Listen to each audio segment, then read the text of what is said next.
social life. No. Welcome to all of you at Alliance Française du Bengal.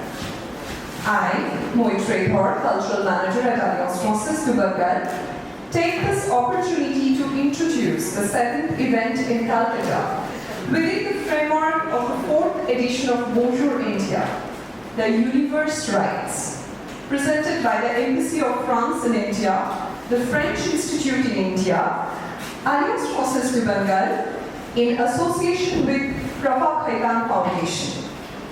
This evening, we will be witnessing an engaging conversation on India and the biography of Gandhi between the distinguished French writer-editor Christine Shakti and Dr. Shunandan Roy Chaudhary, author and publisher, Sambar Publishing House. Before we move to the conference, I would invite Mr. Nicolas Casino, the Director of Alliance Française du Bengal, to share a few words with us. Kolkata is the city of joy, but it's also the city of literature. I remember I attended the Kolkata Book Fair and I was so impressed by the number of people. It was totally crowded. First time in my life that I was so much people interested by literature.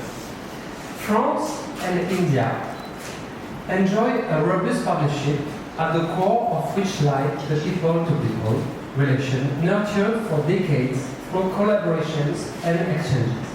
One such of manifestation of this partnership in the Arts Festival, Bonjour India. It's this year the 4th edition that celebrates 75 years of India's independence and 75 years of the establishment of Indo-French diplomatic relations. The festival will narrate the shared history of the two countries through different arts, photography, literature, and the program of Bonjour India will be showcased in 19 Indian cities and shall feature 120 events created in collaboration with French and Indian partners. In partnership also with the French Institute in India, represented here by my colleague Christine Cornet, the head of book office in Delhi. And also PK Foundation, who make a great and hard work in literature and is also a partner of Alliance Française. I have the pleasure to introduce and to welcome for the last few days Christine Jordis, a very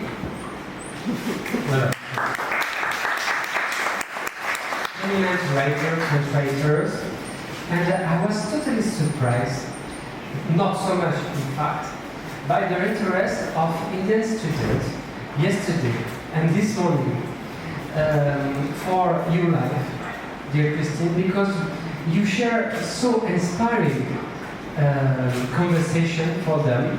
And after, because they asked me and we spoke a little bit, so tonight I'm so impatient also to see the conversation with Shunandan, who is also a great person of Bengali literature here in Kolkata. So thank you so much, and please enjoy this fantastic conversation. Thank you. Words. Now I would request Esha Datta, representing EHSAS Women, an initiative by Prabha Khaitan Foundation, to take the evening forward. Bonjour everyone. It is my pleasure to welcome you to an evening of literary brilliance organized by the Prabha Khaitan Foundation in association with the Embassy of France in India, Alliance Française du Bengal, and Institute of France. We feel delighted to be connected with Bonjour India 2022. It is a 3-month-long program celebrating more than 100 cultural events. Embassy of France and its Cultural Service Institute France in India, along with Alliance Française Network and the Consulates of France, bring a regular rendezvous between India and France, bringing to Indian audience a potpourri of artistic, cultural, educational and social initiatives. I am Esha Datta, EHSAS Woman of Kolkata, and I welcome you to the Universe Rights session. Prabha Khaitan Foundation is a name to reckon in the global map. The foundation, under several literary verticals, works dedicatedly to encourage and widen the reach and readership of English literature in India and abroad. Elevating literary experiences has always been the top priority of the foundation. As a Kolkata-based non-profit trust, established by a literature and cultural aficionado, late Dr. Prabha Khaitan, the foundation is the custodian of literary, cultural, social welfare, and women empowerment. For the last 4 decades, Prabha Khaitan Foundation has been actively encouraging literary and cultural experiences on the national and global frontiers. The Foundation's boutique initiatives are presented by patron Sri Cements Limited and are supported by cooperation of distinguished associates, partners, collaborators, and ex women of India. The hallmark of the organization is its earnest effort to create a cultural capital and work as a cultural ambassador. To widen the cultural spectrum, Prabha Khaitan Foundation has undertaken unparalleled activities, right from promoting local food at destination venues to exchanging cross-city mementos. The foundation leaves no stone unturned to treat chief guests and the audience to the taste of authentic local cuisine and to appreciate handloom and the sculpture works of local artisans when it's time to show appreciation to the esteemed personalities. Today's The Universe Writes is indeed a special occasion to celebrate as we have 2 globally acknowledged writers in conversation with each other. I once again welcome you to an enjoyable literary session. It is my honor to introduce Christine Jordis and Shinando Roy Chaudhary. Born in Algeria, Christine Jordis is a French writer, journalist and editor, and a specialist in English literature. She is a graduate from Sorbonne and Harvard University. She wrote a PhD thesis on English black humor, and on her return to France was appointed head of the British Council's literary meetings. She has penned down some amazing essays and novels, and please excuse my French pronunciation here. L'une passion excentrique, Visite anglais, Jean de la Tamise et d'autres rivages, le roman anglais au XVIIe siècle, and Le Passage et la mort dans le roman anglais. Her works are treasured gems of the literary world, introducing the readers to the multiple, changing and eternal aspects of English through the eyes of the painters, writers, poets and philosophers who have inhabited the island. Her novels, Bali, Java, Au revoir, and Promenade and Terre Buddhiste de Birmani, records her fascination for Asia, where she has frequently traveled. Other works include Gandhi, Gallimard, along with Raison et Sentiment and Prudence et Passion unnoteworthy. Christine Jordis is now a contributor to Le Monde Believre, a member of the reading committee at Grasset, and a member of the Prix Femina. In conversation with her is Shinando Roy Chaudhary, who is an accomplished poet, translator, publisher, and academic. A student of Presidency College and Jawaharlal Nehru University, Shinandan holds a doctorate in education with specialization in Indian higher education policy from Delhi University. Shinandan Roy Chaudhary is the founder of Sam Park, the Calcutta-based literary academic publishing house which is devoted to bringing out English and Indian translations of literature from all around the world, as well as books in social sciences and humanities. It is now time to start the session. Over to you, Shinandan. And before we start, can we just request everyone to put their mobile phones either on switched off or on silent mode. Thank you. Thank you. Welcome, Christine Jordis, us here in Kolkata. I suppose you were in Delhi before here. I was invited by Christine, first of all in Peking, in China. That was a few years ago. And in Delhi, but it's all too short. I just arrived in Kolkata and I have to leave tomorrow. Yeah. I think it's a great pity, but still I'm very grateful to be here. So already you heard an introduction of Christine Jordis from Asia Datta, and so the conversation today will possibly center around a couple of, maybe maximum 3 themes. So the first theme is a book on Gandhi, which I happen to be the publisher in Bengali. It was first published in French by Gallimard.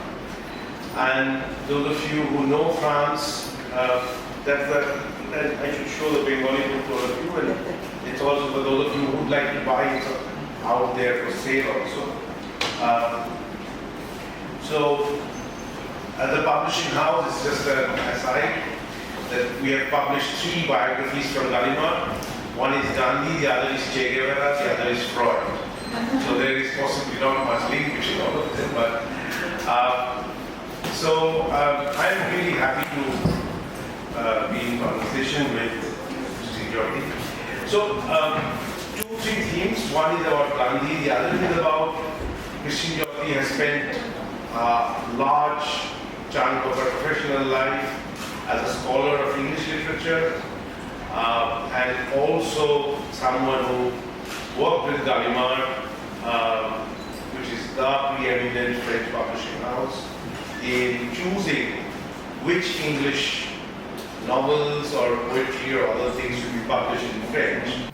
Held a very, very critically important position within the French cultural landscape or French literary landscape as to which kind of English books should come into France, at least in the list of the largest publishing house, let's say.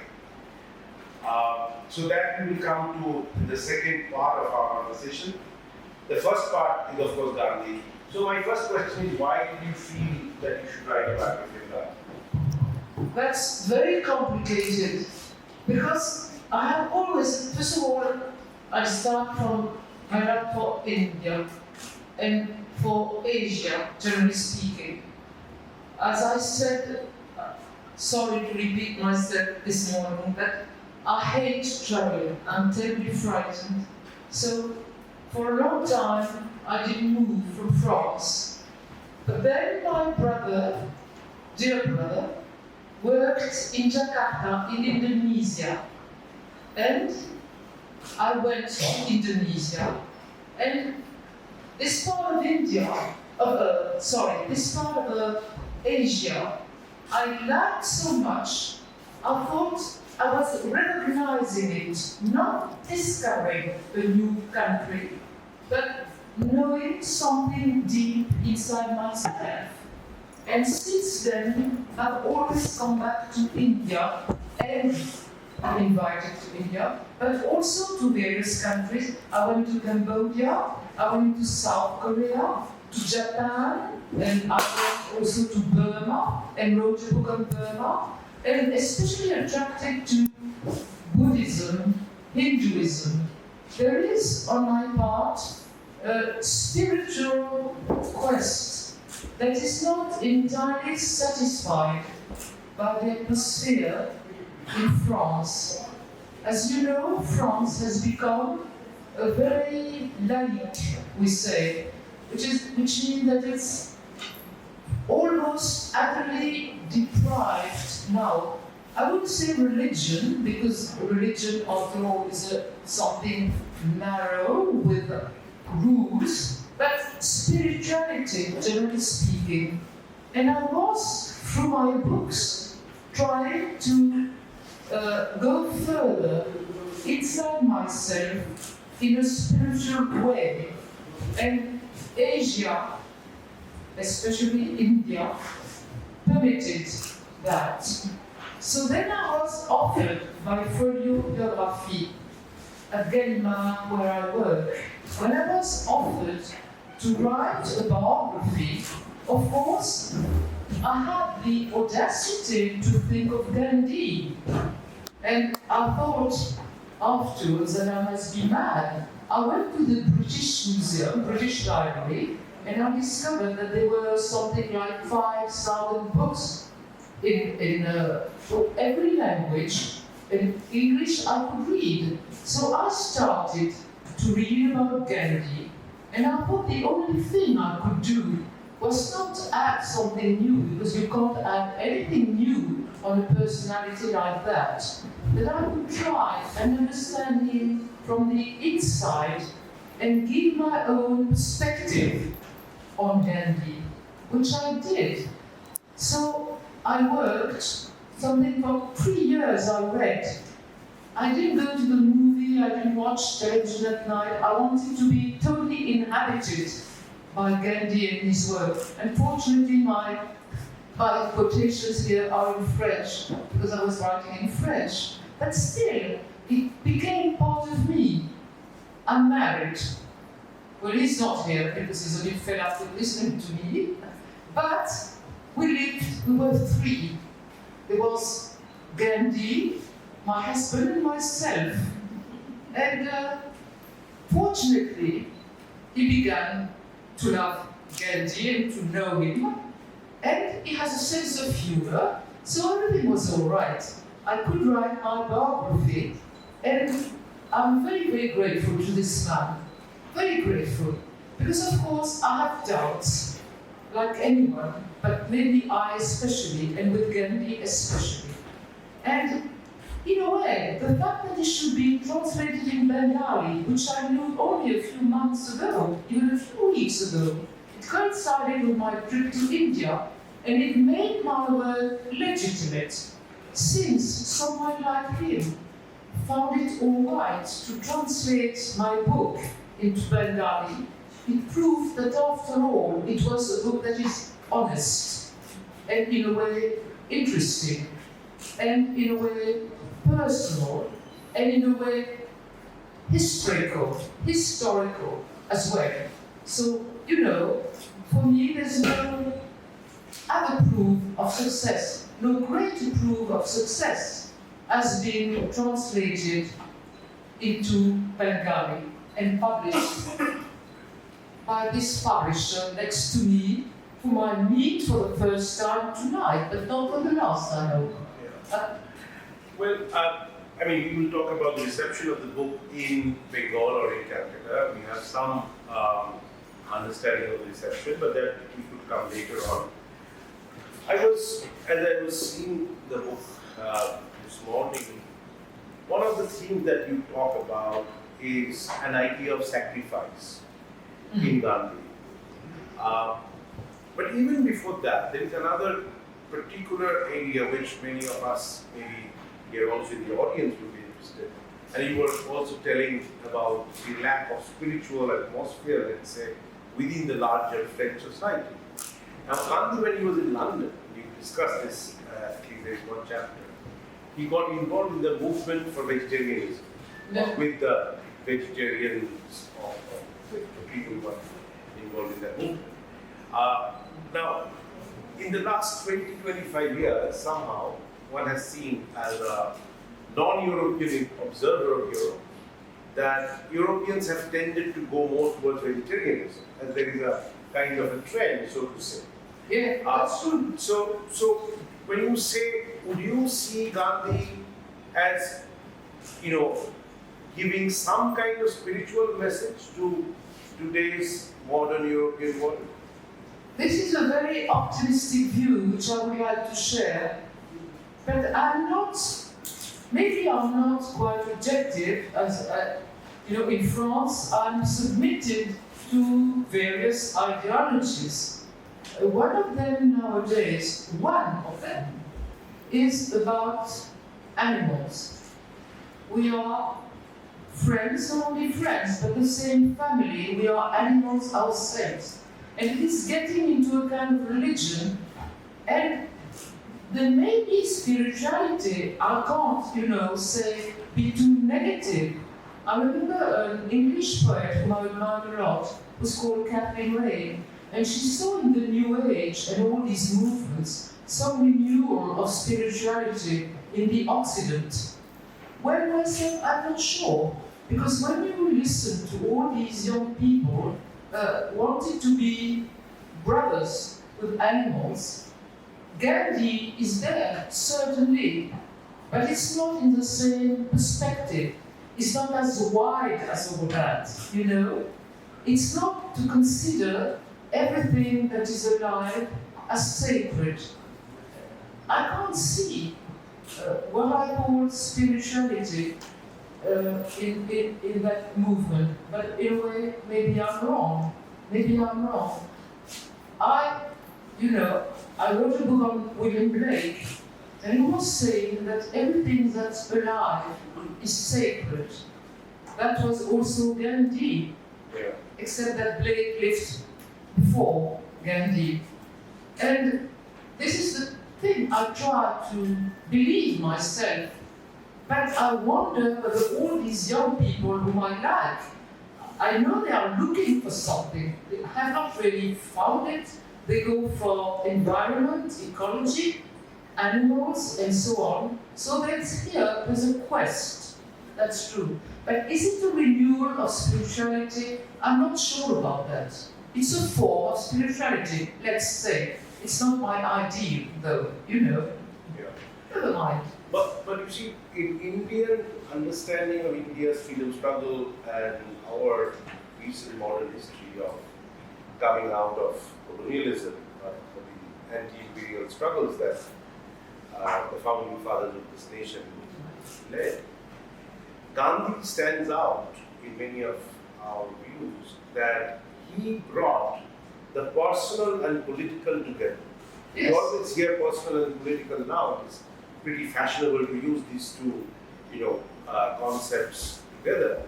But if you see India's freedom struggle, and this is also in some ways there in your book, one can read from that even his experience in South Africa, all of these, there are two things. One may be philosophical here, but there is also an idea of suffering. It is his suffering in South Africa, and then his sort of becoming one with the suffering of his own people.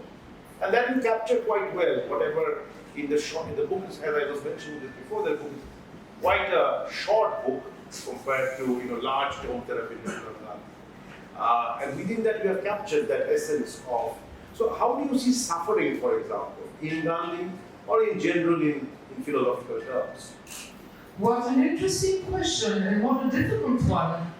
I was brought up a Christian, and I was talking with a lady about Charles de Foucault here just now. So suffering is not something that we don't know. It is, for me, as for many other people, the basis of inner progress, of improvement. I would say that in the Christian world it may go a bit too far, because suffering is the basis of everything. You have to suffer, and I think you also have to have pleasure, sexual pleasure as well. And it's not linked to any rule as it is in the Christian world for me. So, suffering in Gandhi was not foreign to me. I've been brought up with this idea, and I myself for a long time thought that suffering, even in France where we didn't have quite the same problems as Gandhi in his time, that suffering was a way of getting rid of what is superfluous, and was a way of touching what is essential. It was a way of purification of the self. I still believe it, but I also think nowadays that suffering can crush an individual. Do you understand what I say? I feel tempted to speak French, but maybe it would be worse. Anyway, I say difficult things there. I know it's a complex question, because suffering can be crushing. But in the Gandhi of his time, in the context of colonization and Indian independence, what he was exacting from people, from the Indian people, was to be able to suffer. And suffer in his time, and in our time, is linked with the control of oneself. To be able to control yourself through means as difficult and, in a way, unnatural as brahmacharya, which is chastity, he was wanting to obtain complete control over himself in order to obtain from Indian people non-violence. Well, I'm saying something that you all know. I'm a poor French thing talking about something that is the basis of our education. So I feel, a bit ridiculous. But nevertheless, I also felt it myself, that suffering, self-control, and non-violence are probably the most exacting things that you can ask from individuals. You very rarely obtain it, but Gandhi has obtained it from the Indian people. He wouldn't probably have obtained it from the French. I'm sure he wouldn't. Gandhi is Indian. It's two parts, India and Gandhi. They go together. It's the love of his people. And he obtained from them this capacity to suffer. Well, in France, we are miles away from that, of course. But non-violence, I don't want to say, especially here in the Alliance Française, nasty things about France. But I think that violence nowadays in France has come to a point that it's getting really too much and dangerous. So we ought to take lessons from Gandhi, and he's more than ever necessary to our civilization. Yeah. There's this famous joke, when someone asked him, what do you think of civilization? And he said, well, that would be a good idea. Well, true, we are not really civilized. One thing in this connection, non-violence is of course a very central theme in Gandhian ideas.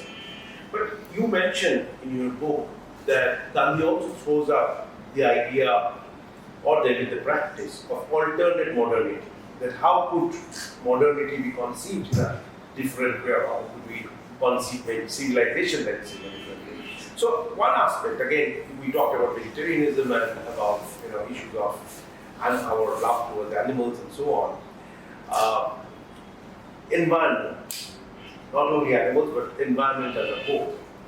One influence of Gandhi's movement on India, which is depleted possibly, but still is there in some small measure, is use of environmentally friendly textiles. We, as you know, we refer to as khadi or which we refer to as khadi or khaddar. I was talking about environment and Gandhi's views of environment. So, how do you see that? Is there an alternate modernity that if humans as a whole are more ecologically conscious, which today we are, there is so much of ecological concern, whether we are conscious or not. But would you see that as a very large universal impact of Gandhi or message of Gandhi? Strangely enough, it might be the impact of Gandhi in France or in the world, but it's closely related to his philosophy. Martin Green, whose book I read, made of Gandhi a kind of prophet of the new age. And there are many interpretations of Gandhi, but this is one possible one. To be a preacher for an alternative way of living and thinking. For example, what we call décroissance, degrowth. Is that in English, degrowth? Degrowth is something that's very modern and even contemporary. Because many people, not everyone, but many people have realized in France that profit, the thirst for profit, doesn't lead us to any form of happiness. On the contrary. So now there are people who, for example, leave town to go to settle in the country or in smaller towns. COVID has helped, of course, because now they can have teletravail, meaning they can work on a screen instead of going to the office. But it also goes with a kind of a fatigue, tiredness, weary of this civilization of profit making. It has no sense to make profit all the time, to want more and more money and luxury and all that. And Gandhi there was very in advance of his time, because of course he was an asset, and not everyone is destined as a destiny, as an asset. But we are all looking for a meaning in our lives, which is not only to be eating, to be sleeping, and feeling well and have pleasure. We are all looking for something. And in a way, Gandhi, in his extreme way, because as I said, we are not all assets, was pointing to something very modern, which is to try and find inner satisfaction as an important aim in life, rather than making more money or getting well known in society. Of course, if a politician were there talking instead of me, he would say it's entirely wrong. But as it's only me, and I'm not a politician, and not hoping to become famous in society, not hoping for anything of the kind, meaning of, inner, not plenitude, but inner quest and fulfillment, and going further, progressing in the sense you've chosen is the important thing. I'm saying very personal things there, but this is really what I aim at in life. And I think it is through love. Sorry, I'm going to preach again. But it is through love you can do it. And this is Gandhi, of course, who believed in love more than anything else. I have marvelous reputation, think that history is the story of interruption in love, in the story of love. So history would be telling about interruptions, events, revolutions, in the long story, which is a love story of humanity. It's a marvelous way of looking at things, which I don't quite share. I would like to share it. Right. Well, talking about love, I think we will go to the next section, let's say, of our discussion, which is your love for literature and for English literature, as I understand. And I think our friends in the audience will be quite interested to know about how you have seen English literature in general, but more specifically as in charge of deciding for Gallimard which English novels to be translated into French. That was a very, very important and I'm sure an exciting role for you. But would you like to talk about Indian English language writers, like who you have encountered and maybe some of your own experiences or your general assessment of those writers? The thing is, as you said, I was, and I still am in a way, but not the same field. I was in 1991 employed, I was teaching English, but then I was employed by Gallimard to select fiction in the English language, meaning also writers, Indian writers writing in English. But this is not my only way of liking literature, because I'm also sitting for the Femina Prize, Femina is one of these big autumn prizes, like Goncourt, Femina, Renaudot, Médicis, and so on and so on. And there I also had to push writers.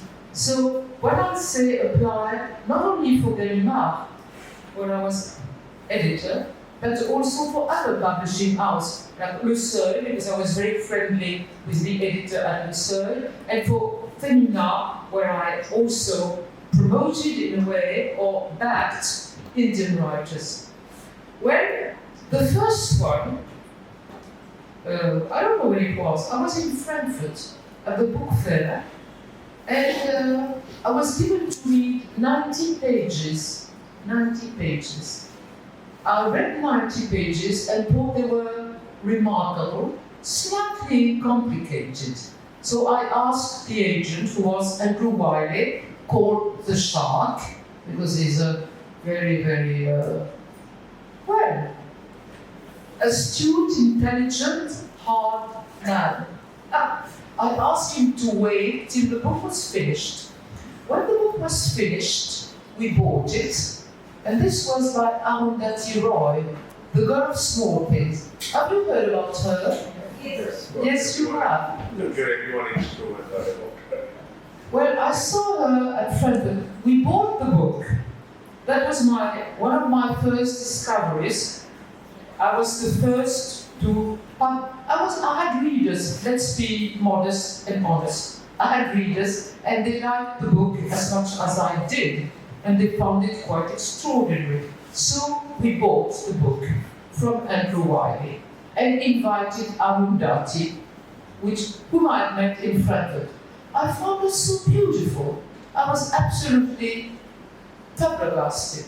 With my husband who invited her, she stayed with us over the weekend. We couldn't leave her. And Antoine Gallimard, my boss, was as enchanted as I was. So, you know, she was a very interesting person, a bit provocative, I would say, and not entirely happy with the Indian government, even at the time. So I didn't discuss about all that, because she seemed to me as someone who had no reasons to think as she did, and I didn't want to discuss. But then I got angry with her, and this was at a dinner party years later.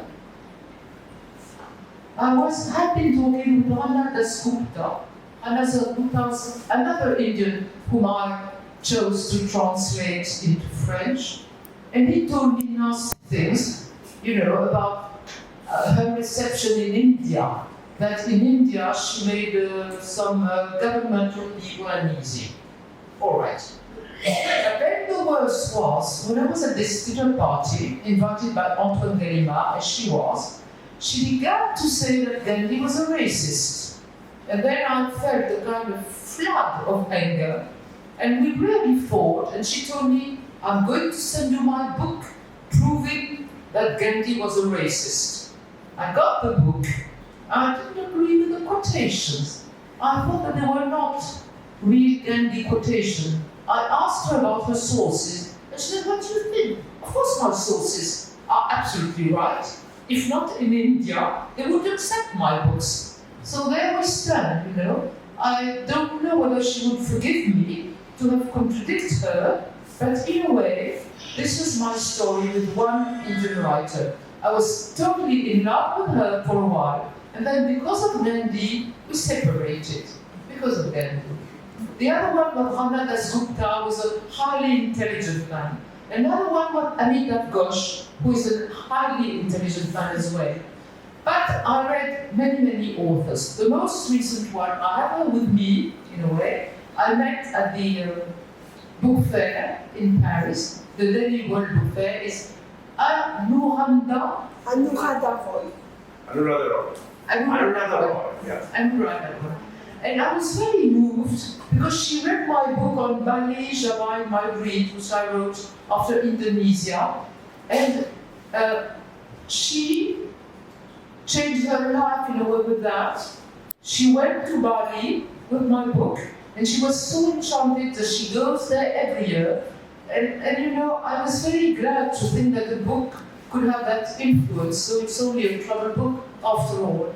So I took her book, and I found it marvelous because you have what you have in most Indian writing, I said this morning, which is a great sense of narration. French novels always have this sense of narration. You read and you read and you read, and then also a sense of concrete details.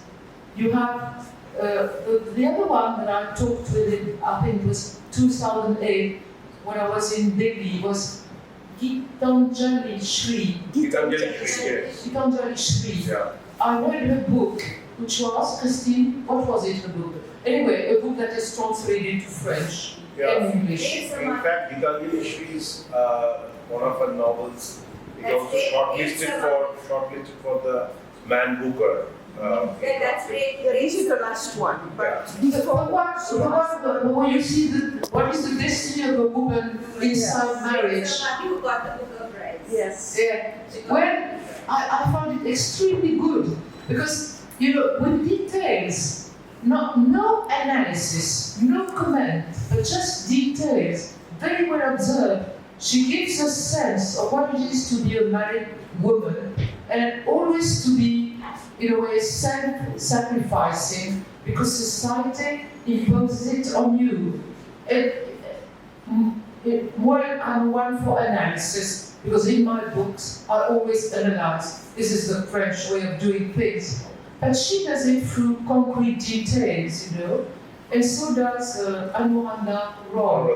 And this is something I admire with some American writers, but with Indian writers even more, because they have this way of building a universe with a lot of concrete, everyday life details. These are the two things in Indian writers that I notice and the French love.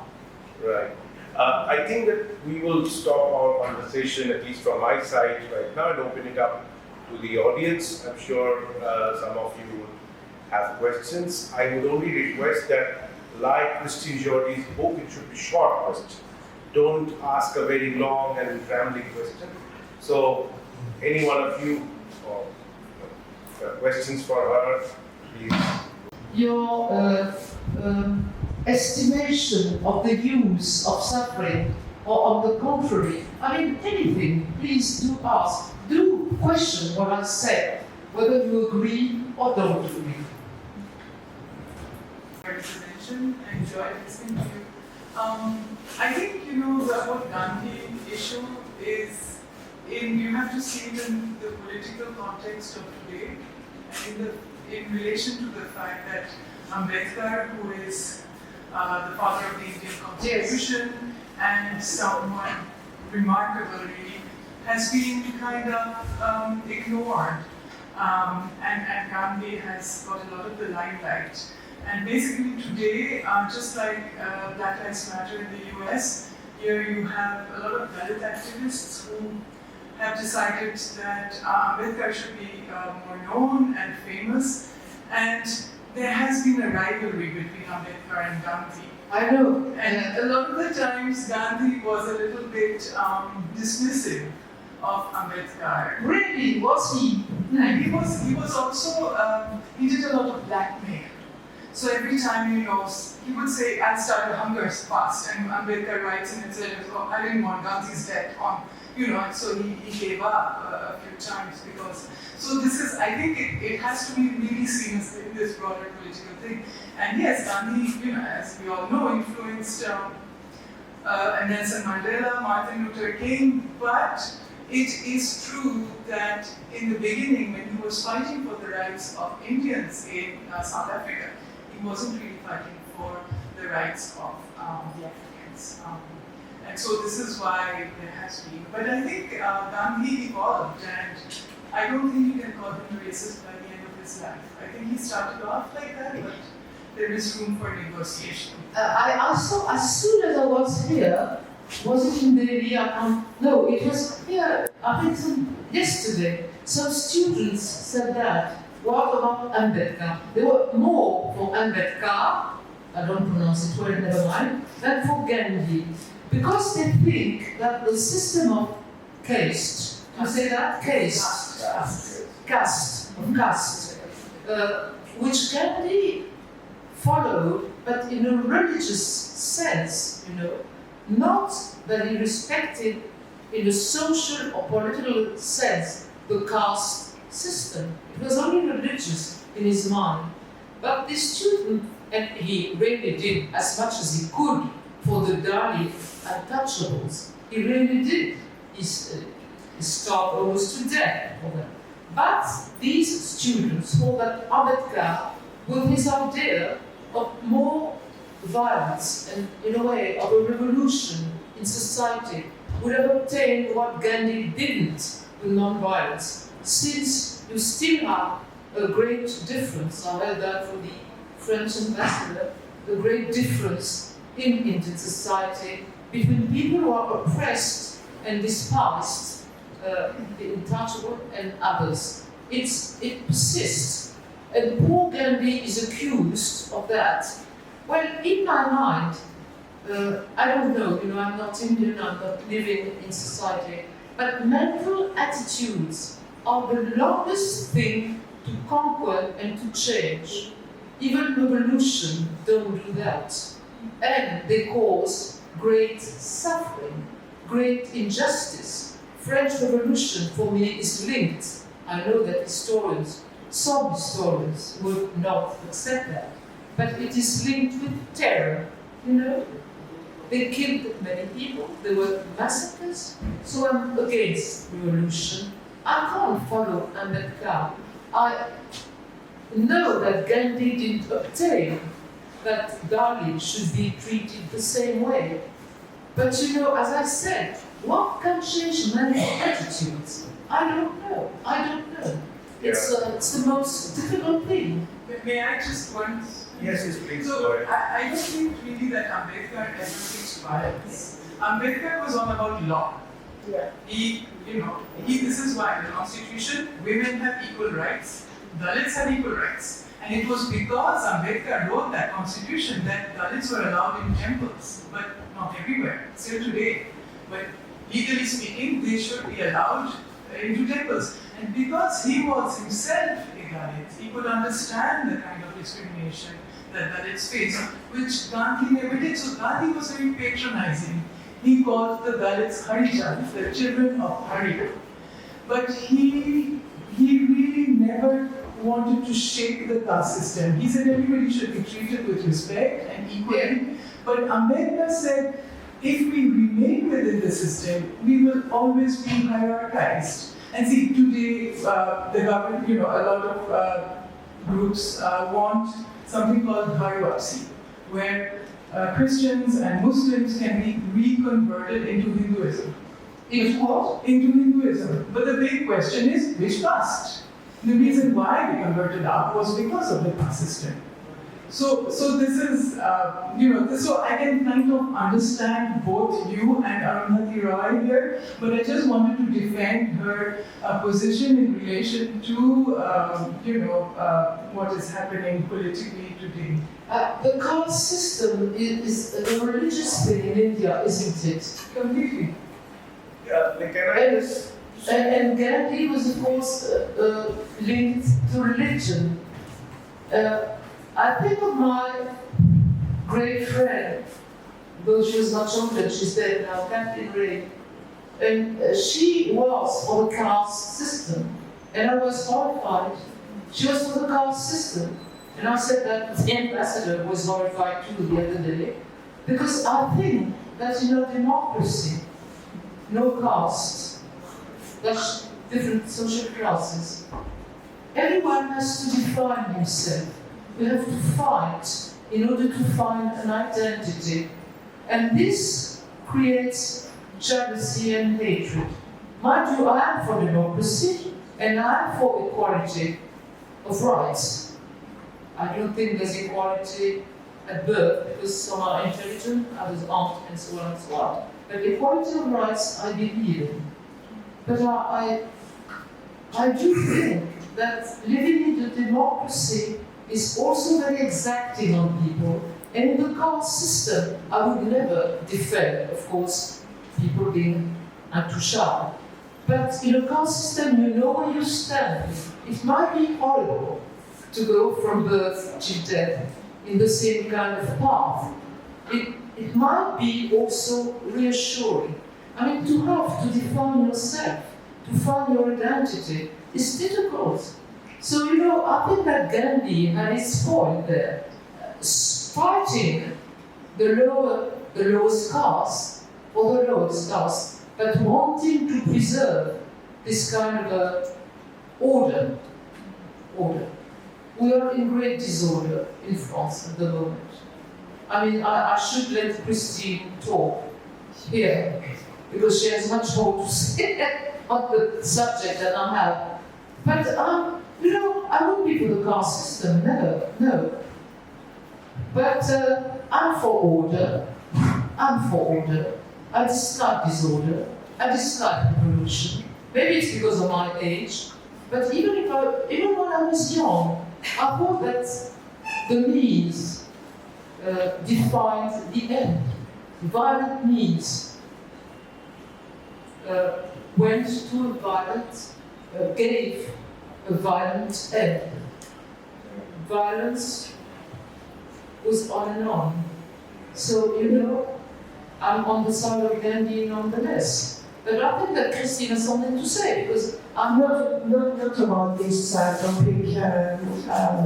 If you allow me, I would like to come back to your literary works. No, I mean, it's also literature, of course. Because and it's connected to all these topics that you mentioned before. In your works, love, passion, independence, for women, when you are a woman, a wife, a writer, all your life you struggle. I mean, in some of your books you mentioned it. Can you, because maybe the audience don't know, we spoke about Gandhi, we spoke about her travelogue, Bali and Java, but it's also Bali Java in my dreams. And she wrote Rapture, she wrote Prudence and Passion. So love is really the heart of your literary works. Can you maybe share with the audience these older novels about love, passion, and independence? They are older than Gandhi. Since then, I've tried to go beyond the ego. But these two novels that Christine mentioned, one has been translated into English, but really, in a way, I think it's better in French because of the writing, you know, as it is a love. No, it's not a love story. It's a story of a passion, and it's not exactly my own story, but every word I said, every word I wrote, I felt deeply. It's called La Chambre Blanche, meaning the white room. It's inspired by Proust and by Barthes. But it is in a way, and you know, when you live something with great intensity, when you live a passion, which probably most of you have done or are going to do, I hope, you are so submerged by emotion that you don't realize what is happening to you. Whereas when you write afterwards, you convert what you lived. It's something that you understand. The fact of giving words to emotions make them more clear and allow you to relive them. So really, I was trying, in writing about passion, to understand why intensity was something so important in my life. This story of the passion is a woman, she's called Camille, she's a bit outdated and very romantic. She is going through life without expecting much except to be left at peace. And she considers that love, passionate love, is a kind of sickness. You are unhappy, you are a slave. She didn't want that to happen to her. But in fact, she didn't know that she wished it, but she was afraid with her whole being. And she meets that man. He's not handsome, he's not so young, he has a bit of a double chin, he loses his hair, but he's a great artist. in sexual love, no, sexual love is an art. You can, my grandmother said that to me, you can either push the door or take the corridors, the various, ways. And I was in that novel trying to analyze and to put words on this art of love, which is really the reason why she fell passionately in love, erotically in love with that man, this woman, Camille. And then, of course, passion and suffering going together, intensity being impossible to live in the long run. She was deceived by that man. He loved this art of love. Is not only for one woman. When you have this kind of success and this kind of talent, you have to apply it. So it's seducing other women, and the poor girl was staying unhappy. So she had to find a way. She discovered in love, spirituality. There's a great deal in eroticism, a great deal of spirituality. It may be difficult to explain, and I won't try to write. In a way, this is an experience I had. And when eroticism disappears, spirituality and the progress you made is still with you. This is what I felt. The other book is about love in marriage. It's Eros and Thanatos, It's a love that's linked with everyday life, and it is not appealing to the same needs in you. It's a love that is much more quiet, self-sacrificing, and to me, my husband is not here, but he would agree with me. We've been married, I hardly dare to say, for 50 years. In spite of various detours, but we remained together. But at the beginning it was very, very difficult because I wanted to write, or at least I wanted to express myself. And being married was not enough, having children was not enough. There were various roles. I was fulfilling them as well as I could, exactly as like Quinton Jolly tree. Yes, exactly like that. But I was unhappy. I was unhappy because, the need to express yourself is like a grain in the ground. It has to grow. And it was growing within me. And I was finding it very, very difficult to have everything at the same time. To be a mother, my children would say, I don't know what about me, but to be a mother, to be a wife. My husband was very possessive and jealous at the time, so I found I was stifled. My book is called Un lien étroit, which means a narrow link. A narrow link is good because it's not linked a narrow way, but it's also something that shows you and that makes you stifled. You can't breathe anymore. And so I couldn't breathe anymore, and I needed to breathe and to write. And so this was a long and difficult process. And in my book, the woman, she leaves. She takes her independence. In life, the author didn't leave. I remained inside marriage and I wrote. And my husband understood and developed with me. And I could, give a whole lot of time to traveling, for my work, to writing, to my career. Though it was not ambition, as I said. Probably I was ambition, like anyone else. But it was, growing like a plant. I needed that. Tiffany was saying this morning, it was a necessity. It was a necessity. And in that book, which is not translated, but which I gave Monsieur, this is what I explained with less concrete detail than our Indian friends, but in my French way, I explained the difficulty it was at my time to try and be all these things. Really, there are roads, but the whole of oneself is in writing to me. The center is in writing, but writing to me is not just writing, it's a spiritual quest. It is a quest through writing. Right. Yeah, short question. We will have to wrap up now.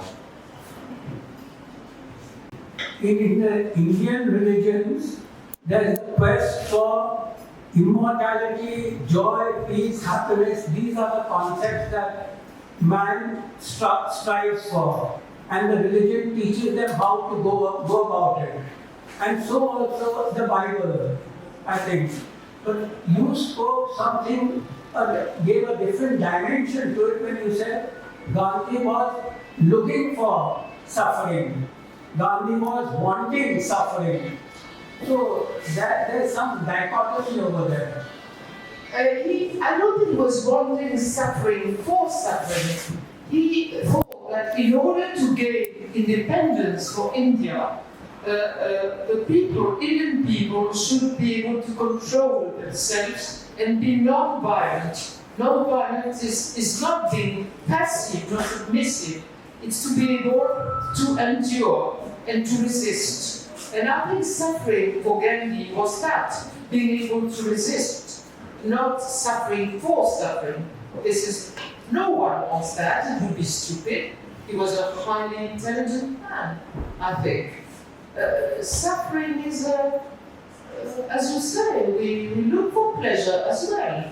Pleasure is part of improvement, self-improvement, and certainly Gandhi, we are not all Gandhis, we are not all responsible for the destiny and the independence of India. We are in our own little realm. So when we suffer, we try to use it as well as we can. But we shouldn't look for suffering, of course, not for pleasure only. It's a question of, I don't know, chemistry, inner chemistry, I think. Certainly I'm not preaching in favor of suffering for itself. I would like you to think that, no. Thank you. I think we should wrap up now because the organizers have told me that it should be finished by 8. Thank you very much. It was quite exciting and enlivening discussion to hear you. I think our friend here also raised a very important comparative point between Gandhi and Ambedkar. And I only have one small word in relation to what you were saying. You see, in India, I think that before 47 and even today, we have several fault lines. In America, possibly you have only one fault line between the white and the blacks. In India, you have fault line between Hindus and Muslims. You have fault line between upper castes and Dalits. You have several fault lines. In the freedom struggle, I think Gandhi was trying to manage different fault lines. As a large, when you have such a huge population with huge number of multiple axes on which people are oriented, you have to give privacy to some, to at least some of you. If you look at Gandhi's life in politics, that he really gave privacy to addressing the Hindu-Muslim fault line. That was his primary, and that is still today, fortunately or unfortunately, obviously unfortunately in the most part, is South Asia's biggest fault line. We have not been able to resolve that. And unless we can resolve that, as a society we will fall really short of a sensible civilization, with all our merits and all that. So I think he was addressing that. That's why he could have been wrong in certain ways, in some ways, or he had flaws. But that should be looked at in the larger context of the society. That's what I feel on this whole large issue of Gandhi's role in politics, so to say.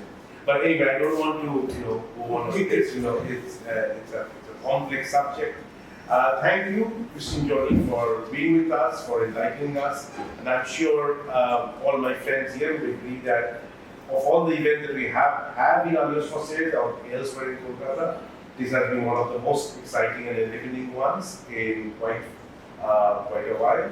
So thank you once again, and thank you very much. Thank you very much. We've touched on topics that are very essential. And I'm no philosopher. I only speak from my own experience, and I hope that you accept it. I hope that you feel, I don't know that you feel in agreement, that you agree with me, but I hope that you understand what I want to say, you know, which is something that concerns us all, in a way. And I don't want to shock, not to provoke, just to understand.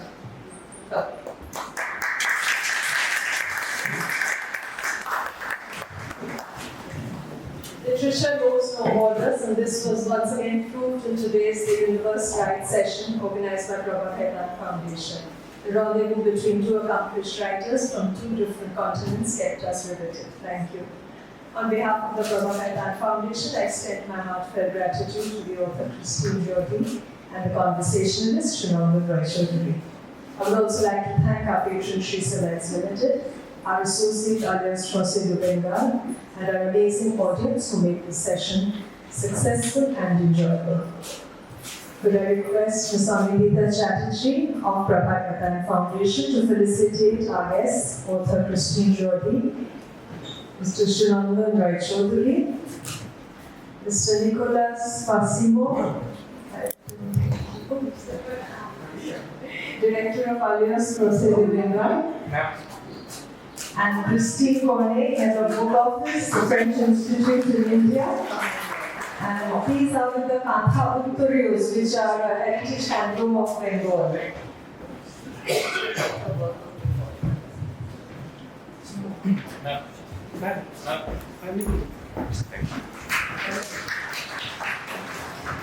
How lovely. Very heart touching. This is marvelous.